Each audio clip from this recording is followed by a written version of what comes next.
Hello and welcome back to the fourth installment of this video series, where we will be covering The Goblet of Fire.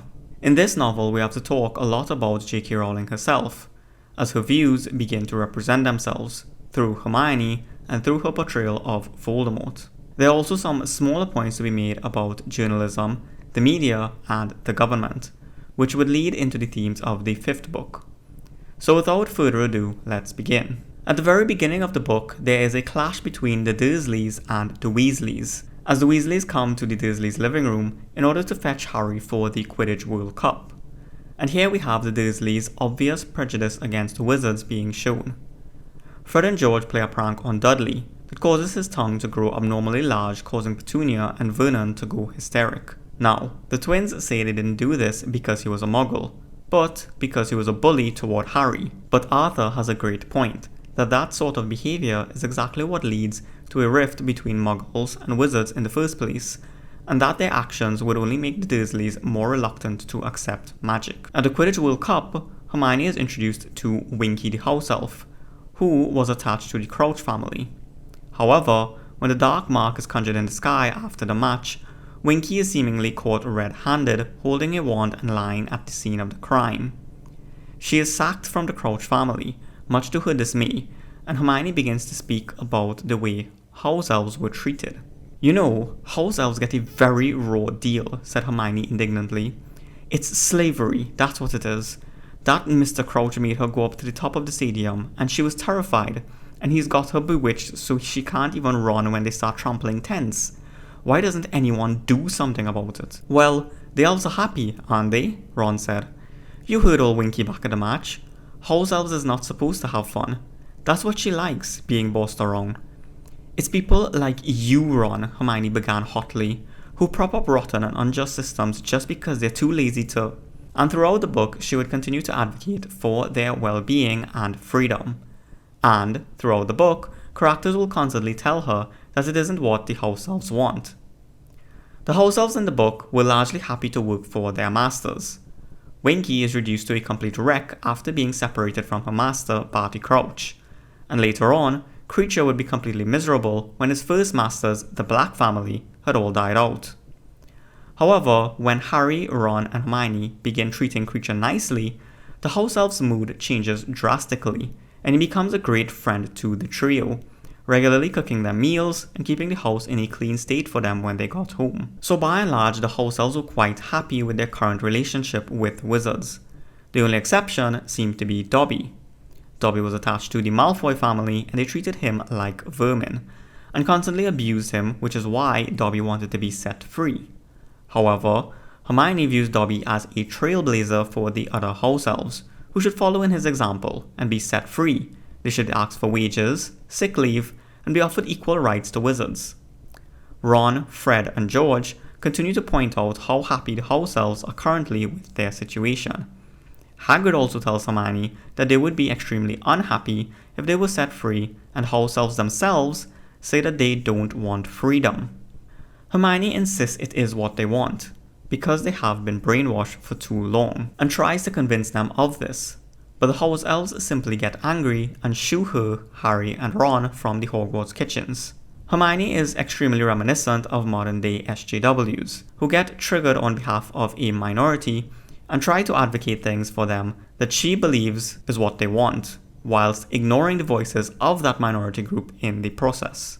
People tried to cancel the Indian character on The Simpsons when none of the Indian community had a problem with it. People tried to cancel Speedy Gonzales when the Mexican community actually enjoyed his caricature. Women didn't care for rights to vote and be equal to men, but a smaller group advocated for it. And the list goes on. But another thing that J.K. Rowling often said was that Hermione was largely a reflection of herself. She, meaning Rowling, was always the bookie type who would usually seek the answers in the library, and so Hermione was simply a younger version of herself.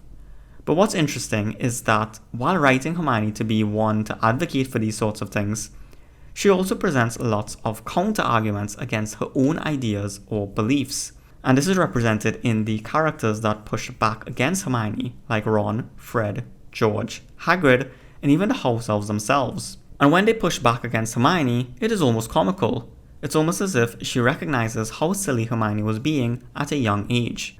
Bruce Charlton did a great breakdown of how the tree viewed the topic of house elves. This is in relation to his heart, body, and mind theory. Ron simply accepts the subservience of the house elves and simply takes them for granted, regards them as a ludicrous joke, or regards them as inferior and beneath consideration. He would like his family to have house elves simply because they would make life easier, pleasanter, and more comfortable. Hermione, on the other hand, adopts a politically correct attitude to house elves that sees them as if they had the same, or equal, nature as wizards, and presumes they want the same things as wizards. She forms the pressure group S.P.E.W, a title which she stridently asserts is not funny, and sets about freeing house elves as a matter of principle, and despite their own wishes.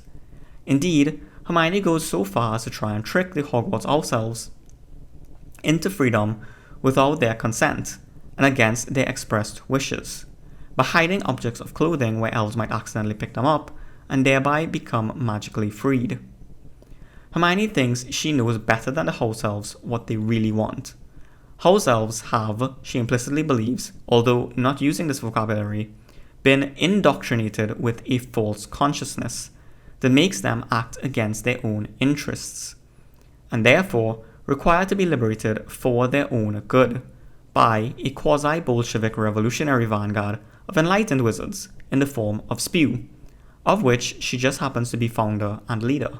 A typical modern intellectual, in other words. Harry sees the house elves as individuals and recognizes the unusual, perhaps unique, case of Dobby, who is a house elf who really does want to be freed.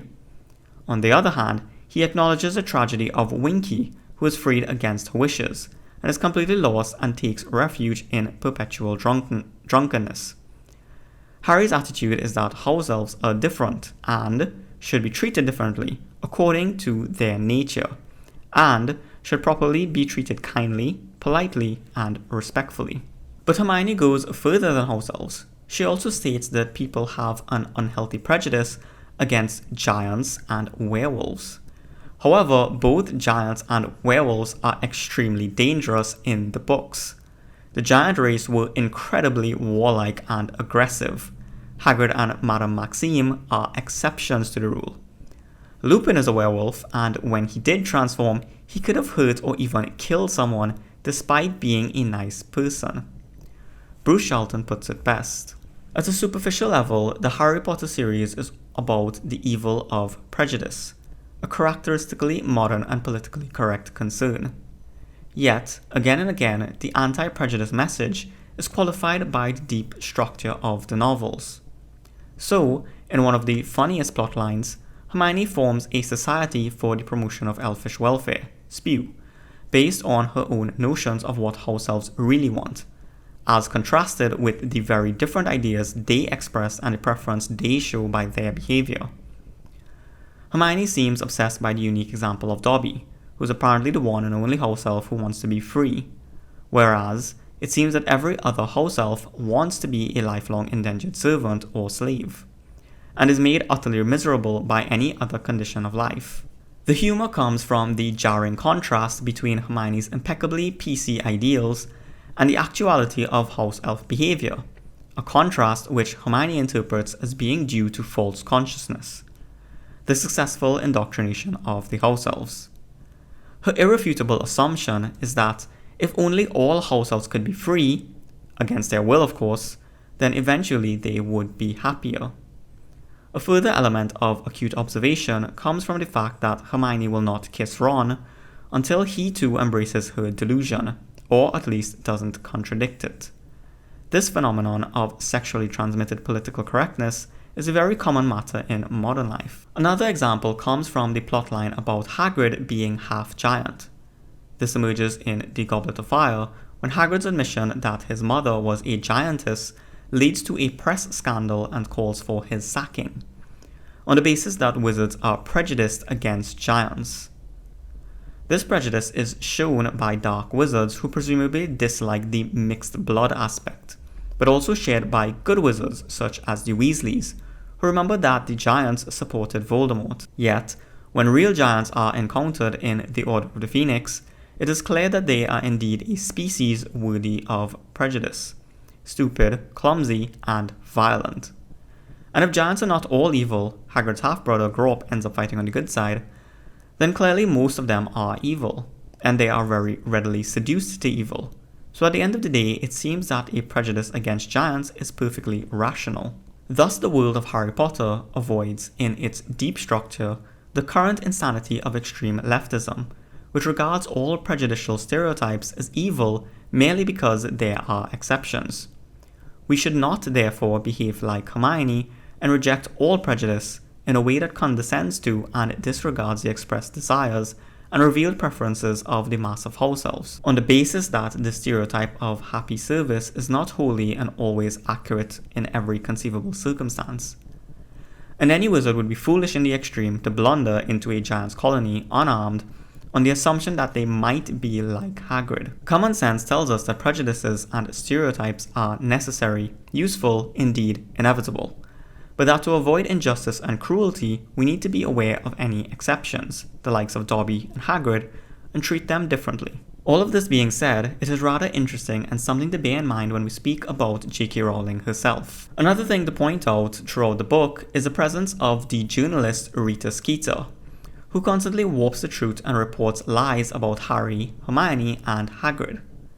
Her first article stated that Harry was dating Hermione, which was obviously not true, and also that he was crying himself to sleep at night over his parents. Again, not true. She says how Hermione was hooking up with every famous person at Hogwarts, saying that she was now with Viktor Krum, much to Harry's dismay.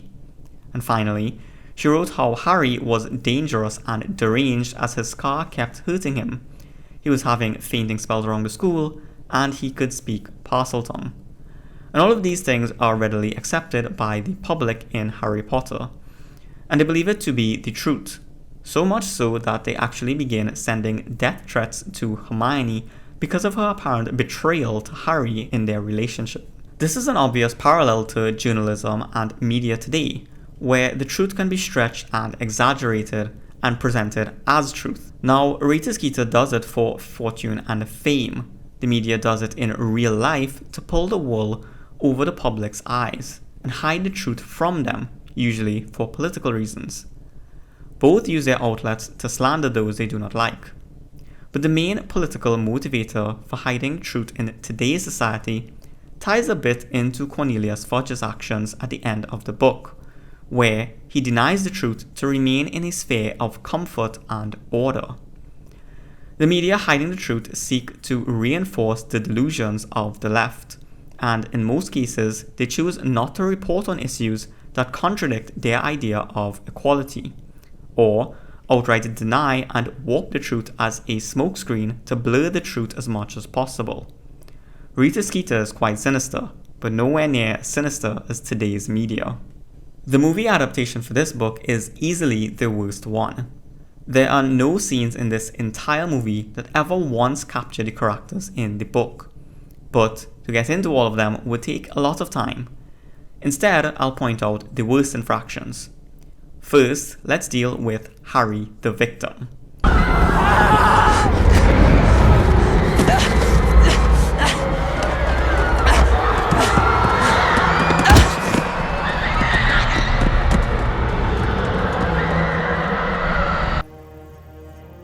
A Tri-Wizards champion.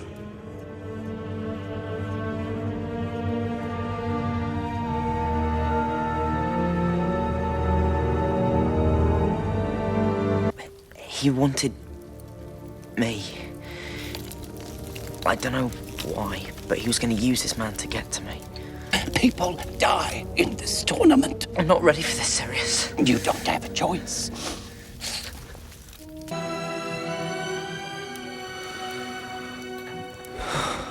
It's all right. After that, and be on their own. No magic will save them. You may begin at the sound of the cannon.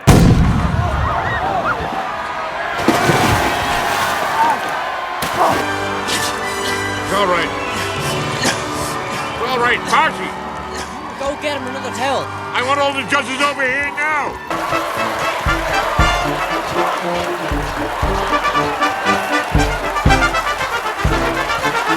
where throughout this movie, Harry is portrayed as a victim and that all of these things were happening to poor Harry.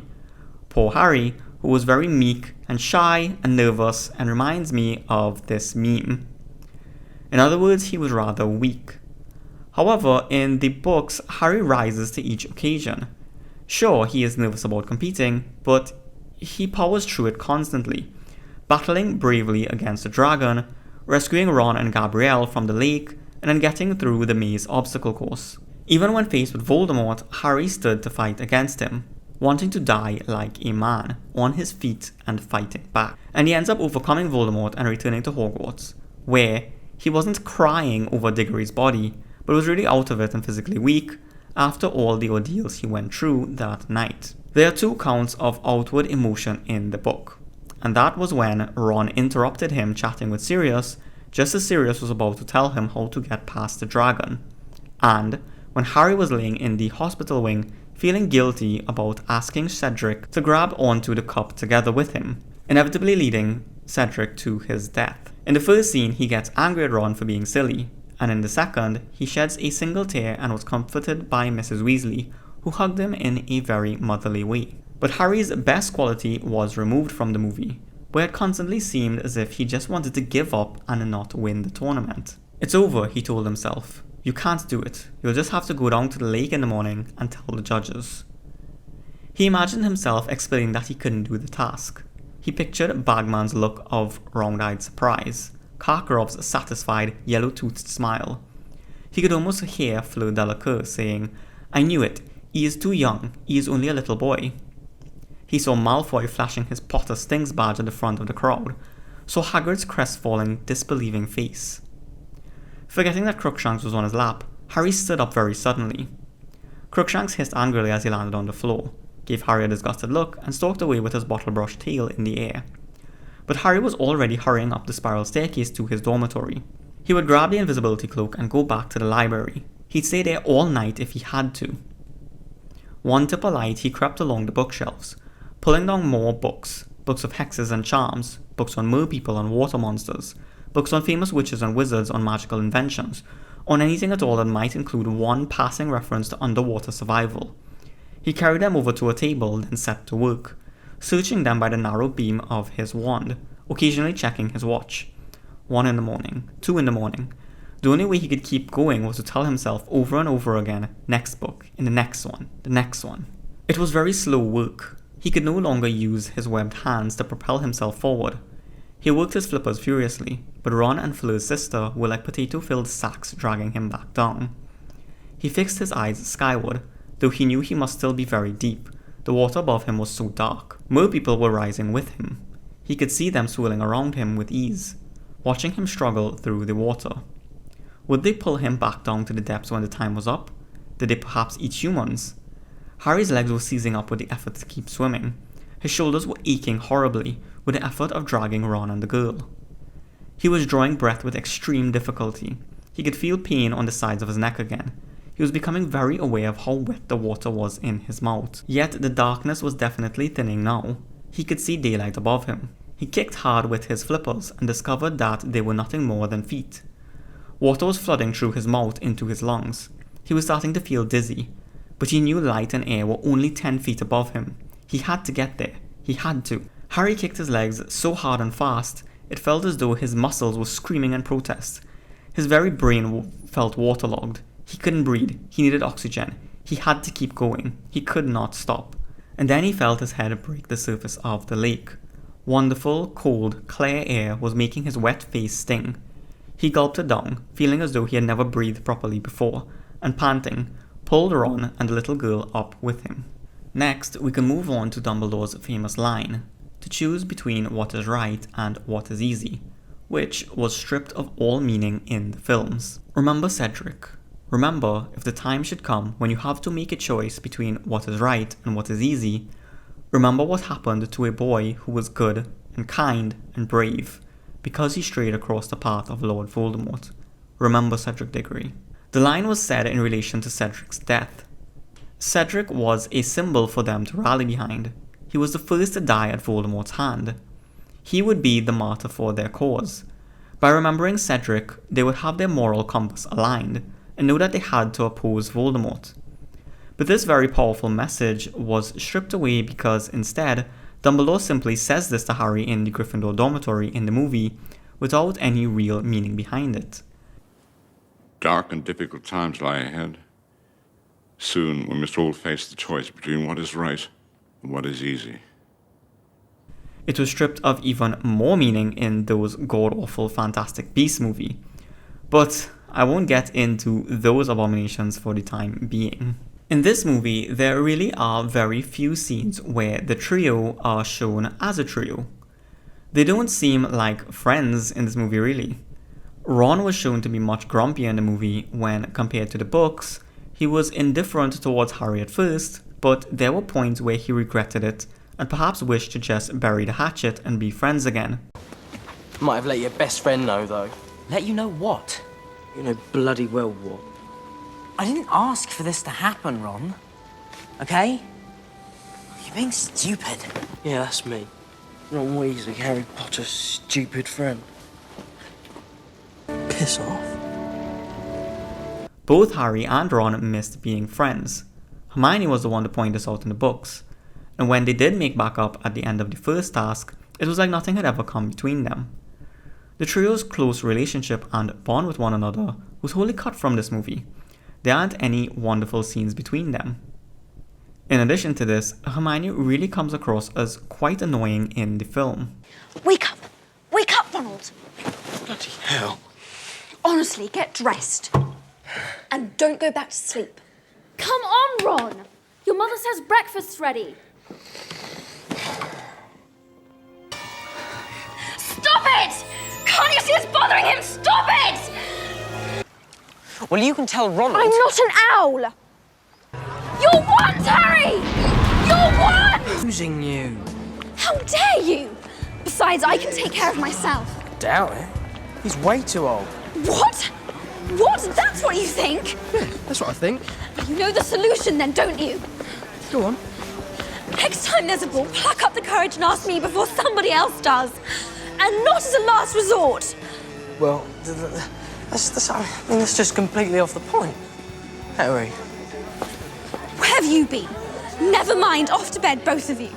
And Dumbledore continues to show a complete opposite to the Dumbledore in the books. He acts as one would expect a bureaucratic principal to act. Silence! Harry Potter. Harry Potter?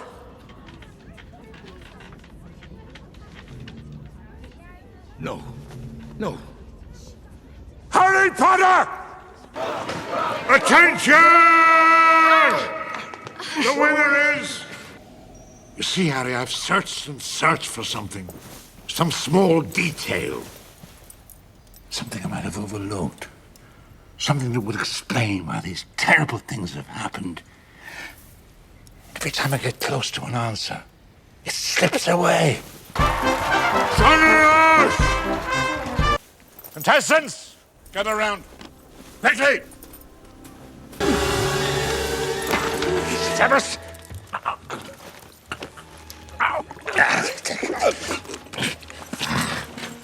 Do you know who I am? Albus Dumbledore. Are you Alison Moody? Are you? No. Is he in this room? Is he in this room? Harry, away from there! Your arm, Harry. Whereas obviously Dumbledore in the books was soft-spoken, humble, amused by any scathing comments made about him, especially kind, loving, and above all, extremely intelligent. There's a lot more to say about this movie, but in the interest of time, I'll stop there. The final topic to cover before I dive into J.K. Rowling herself is the attitude of Cornelius Fudge at the end of this novel. Cornelius Fudge, the Minister for Magic, would rather live in a comfortable world of lies than face the harsh world of truth. At the end of this novel, he purposefully summons a Dementor to his side before questioning Barty Crouch Jr., so that the Dementor would be able to render him soulless, and therefore there would be no corroborating testimony or evidence to be given that Voldemort was indeed back, and he outright denies all claims made by Dumbledore, the teachers, and Harry. And Harry seems to understand Cornelius for the first time. Harry couldn't believe what he was hearing. He had always thought of Fudge as a kindly figure, a little blustering, a little pompous, but essentially good-natured. But now, a short, angry wizard stood before him, refusing, point-blank, to accept the prospect of disruption in his comfortable and ordered world, to believe that Voldemort could have risen. Again, I mentioned before that this does tie into the idea of the media in real life. Rita Skeeter is your classic psychopathic journalist, doing anything for a good story, and also warping the truth to make the story much juicier. Whereas Fudge is outright denying reality and selling it to the public. And, as the Minister for Magic, this is much more dangerous, as it can lull the population into a false sense of security. The converse can happen as well, where the government can lead the people into thinking a situation was much more dire than it is. But they are usually people like Harry and Dumbledore that recognize this lie for what it is. Now we have to talk about Joanne Kathleen Rowling, author of the novels themselves. Surely, one could argue that for all my analysis of Harry Potter coming from the right, JKR is principally on the left, which undermines my arguments. The problem is this: Harry Potter is an inspired work of genius, which is fundamentally Christian in its message and seems to push back largely against left-wing ideas. There's a very deep-rooted inequality present in the Harry Potter universe, as there are inherent differences between Muggles and wizards, amongst wizards themselves, shown amongst the four houses, and through Harry, whose chosen destiny it is to face and defeat Voldemort. And this seems inconsistent with the character of the author herself as we see her in modern day. Bruce Charlton had a great post on his blog explaining this. Does anybody nowadays have an integrated personality? When comparing successful writers from 2 generations ago, the likes of Tolkien and Lewis, with a near equivalent from now, Rowling, I am struck by the fact that Rowling's personality is highly fragmented and grossly inconsistent by comparison with her predecessors. So that Rowling's worldview in the context of the Harry Potter books is grossly at odds with her personality as expressed in interviews, etc., while Tolkien and Lewis are all of a piece. All their works in different genres, their letters, interviews, and biography very obviously amount to a self-consistent and integrated worldview. What I find interesting is that Rowling's worldview in the Harry Potter books is both self-consistent and also broadly consistent with Tolkien's and Lewis's worldviews, although relatively simplified. And it is the public persona, the non-literary worldview, which is so sharply at odds. On the other hand, political correctness represents a kind of reintegration of worldviews, so that all the social systems are currently being reintegrated in terms first of being made consistent with political correctness, then being motivated by political correctness. So for instance, arts and sciences are no longer either aesthetically motivated or truth motivated, but these are now subordinated to the motivations of political correctness. One might expect that this would lead to a re-emergence of the integrated personality, except that political correctness is itself grossly incoherent, continually changing and indeed oppositional and reactive rather than propositional and substantive. Where good work is still being done, as with the Harry Potter novels, then this is always non-politically correct insofar as it is good. Yet, at a personal level, the penalties for being non-politically correct get greater and greater, so we still see, as with J.K. Rowling, gross fragmentation of personality, such that the ability to hold by and be adept in multiple incompatible ways of thinking and worldviews is now adaptive, sophisticated, almost commonsensical. So that if JKR expressed views that were consistent with the worldview of Harry Potter, she would be a social pariah, a hate figure, and the novels would be suppressed by one means or another. So the best that she can do, whether intentionally or by instinct, is to smuggle the worldview out in the form of a novel, hidden by a veneer of PC, and to ensure that never, at any time, does she follow through the logic of the novels into her public persona. And I also wanted to read another post about how anything not explicitly right-wing becomes left-wing, again by Dr. Bruce Charlton. In the modern situation, the left sets the baseline assumptions. For example, in terms of atheism, that is, the denial of Christianity, equality, which is the essential sameness of people, democracy, the denial of traditional authority, feminism, which is the essential sameness of sexes, an egalitarian concept of the nature of anti-racism, which is the essential sameness of races, and the sexual revolution.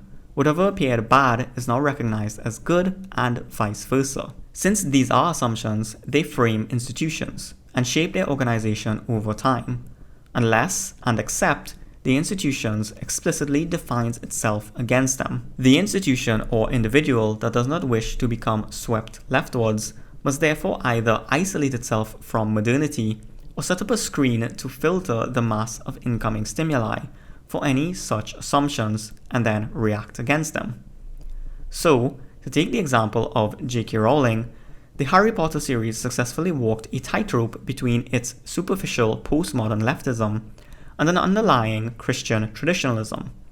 But the underlying reactionary structure was indirect and implicit, while the surface was obvious and in your face. Thus, in the fullness of Sooner or Later, Rowling had to do one of two things: make explicit and clear the underlying Christian and reactionary structure, in effect admitting she had successfully tricked tens of millions of people into reading covert religious propaganda, or else she would be swept leftwards by the prevailing assumptions of society.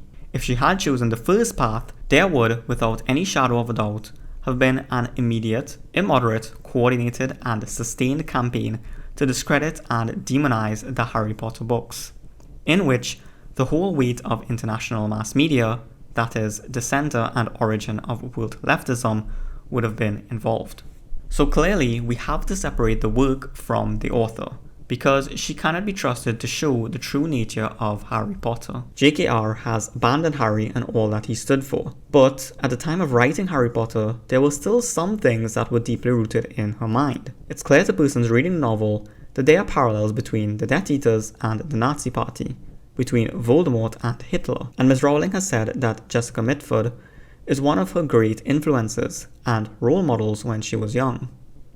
The Mitford family are closely tied to the goings-on of World War II, where Diana Mitford married Sir Oswald Mosley, who was a British nationalist leader, and Unity Mitford was great friends with Hitler himself. Jessica Mitford was the rebel. She was a communist abandoning her family's sort of adoration for National Socialism, which in itself is very reminiscent of Sirius Black, the lone Gryffindor in a family of Slytherins, who didn't support his family's fascination with pure-bloodedness. I've already disarmed these talking points, showing how Hitler and Voldemort are very different people, and that the Nazi Party and modern-day nationalists aren't at all similar to their supposed counterparts, the Death Eaters, in the books. But in JKR's mind, Hitler was the absolute epitome of evil, and is why Voldemort had to be based off him. The next question we have to ask ourselves is whether this was intentional or subconscious. Were the subversions of these historical figures conscious or they in the back of her mind as she wrote the series? Well, we'd likely never know, because the Rowling that wrote the Harry Potter books is lost to us forever.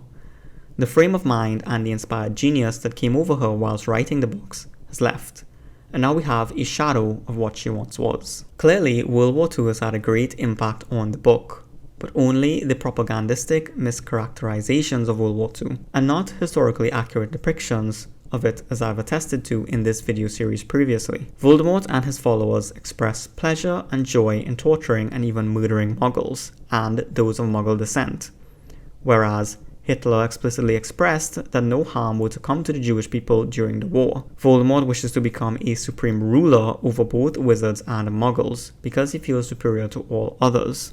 Hitler and the Nazis wanted what was best for Germany. They did not seek world conquest. And Voldemort wants to be worshipped as a god, to be immortal, all-powerful, and for those not to say his name in vain. which is Voldemort's true evil and primary motivation in the novels.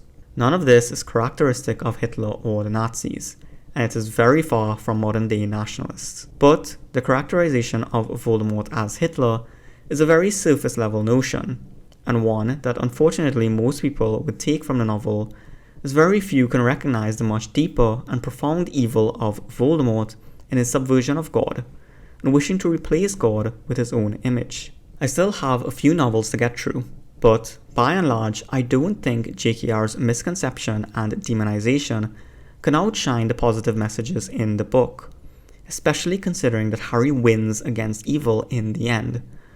But there are still caveats before reading the series. In conclusion, Hermione's views on house elves presents an interesting internal conflict for JKR herself.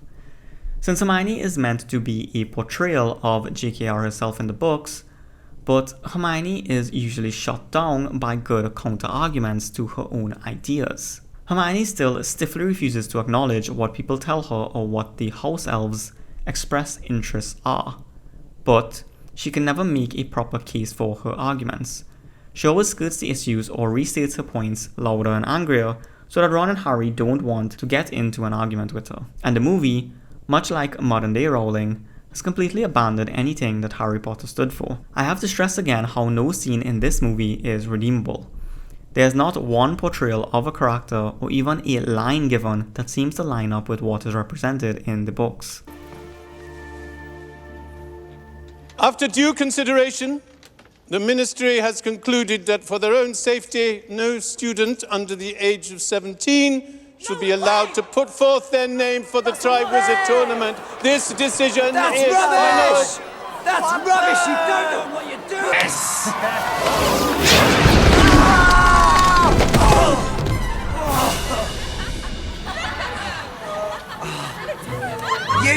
You said! Oh, right, you want a piece of it? Get that! Take that, come on! You make me like you want a bit of this? Take this! Come on!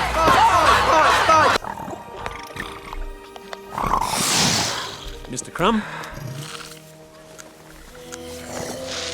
The Chinese fireball. Ooh.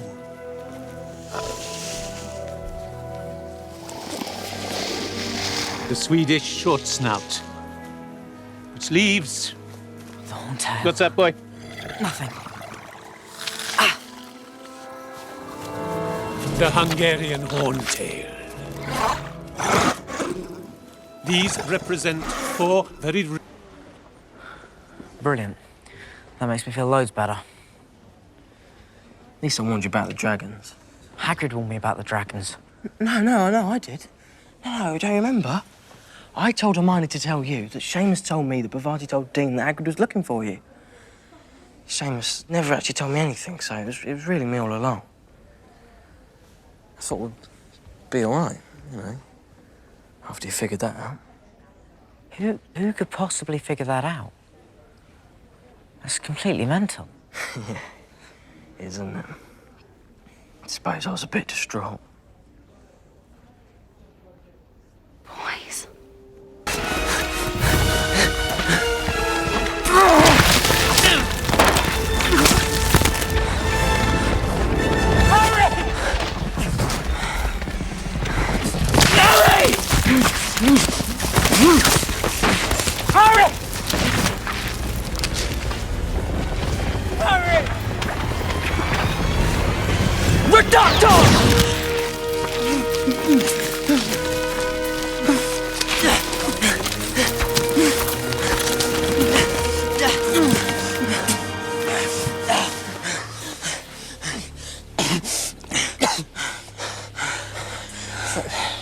Thanks. No problem. You know, for a moment there, I thought you were going to let it get me. For a moment, so did I. Instead, they diminish characters and strip away any heroism from Harry or of Ron's Samwise Gamgee side, where he stands by Harry and where Harry's friendship to Ron is the one thing he can count on to help him get through life at Hogwarts. And they even strip away at Hermione's character. She's no longer the clever one, but the bossy, annoying one. We also get some insight into the next novel through Rita Skeeter and Cornelius Fudge. But I'll hold off any comments about this until Umbridge comes into the mix.